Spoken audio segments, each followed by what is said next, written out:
This is an interesting conversation to have. Can you believe in Kenny Pickett if you can't believe in Matt Canada? Now, I was scrolling through Twitter today, and guess who was trending? Matt Canada, and of course, not for any of the right reasons. People were lighting him up. Members of the media were talking about, again, how they're not concerned about Kenny, but they just don't believe in Matt Canada whatsoever. Now, Kenny did turn it on in the second half of last year, right? With the game-winning drives and all that. But if you look in those games, it still wasn't the most impressive performance as a collective offense, and Kenny had a lot of improving to do, right? But he's a rookie, so we expect him to show a lot of progress in this upcoming year.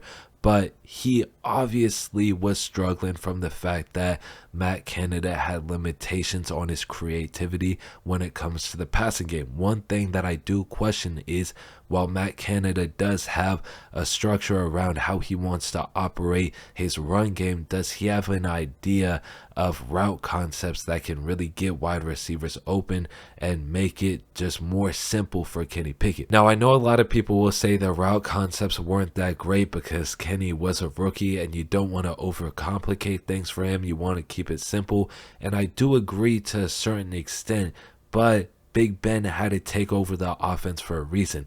Big Ben had to draw up plays in the sand because he just wasn't getting anything going with what Canada was cooking up. So I still doubt Canada's ability to get wide receivers open, as talented as the Steelers wide receivers are, and hopefully that play action game really works out this year because the Steelers have been banking on it, and it showed in the second half of last year. But if it doesn't get going early and often during this upcoming season with the competition that the Steelers have in the AFC, they might be in some serious trouble. So I can 100% understand the concern on Twitter and just in general about Matt Canada. With all that being said, though, my concern level isn't too high because we'll know if Kenny is the truth or not just off the eye test. And if Canada is holding the offense down again, well, he'll simply get fired, or at least I hope he does, because to me, he's on thin ice right now. He's had every opportunity